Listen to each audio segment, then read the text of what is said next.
Knowing when to run. Chapter 1.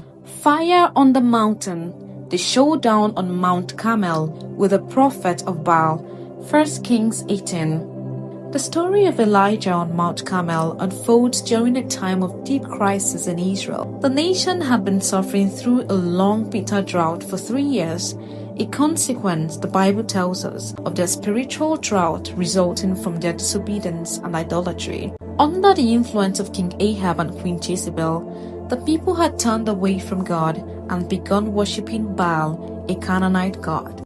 Amid this rebellion, the prophet Elijah confronts King Ahab, challenging him to gather the people and the 450 prophets of Baal at Mount Carmel to prove the supremacy of Yahweh over Baal.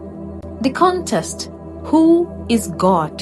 The challenge was simple. Each side would prepare a sacrifice. They will each call upon their God to send fire from heaven. The God who answers with fire will be known as the true God.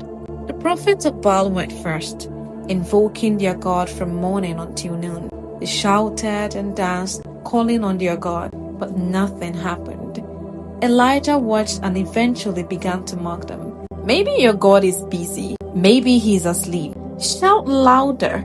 Desperate, they start cutting themselves, a ritual they believed would show their devotion and provoke a response. Still, their cries remain unanswered. When Elijah's turn came, he rebuilt the temple of the Lord with 12 stones, symbolizing the 12 tribes of Israel, to remind the people who they truly are.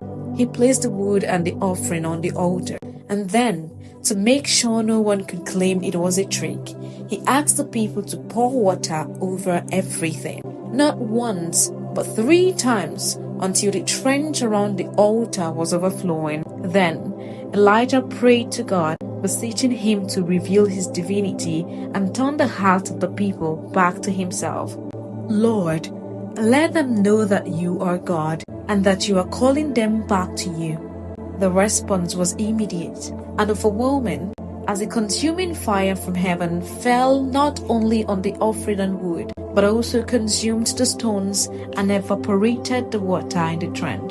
The people who witnessed this undeniable demonstration of divine power fell on their faces and proclaimed, "The Lord, He is God." Revelation and meaning. 1. The authority of God. Elijah's victory on Mount Carmel wasn't only a spectacle, it was a pivotal event that reinforced God's authority over Israel. Elijah's confrontation exposes the emptiness of idolatry and reasserts God's absolute dominion over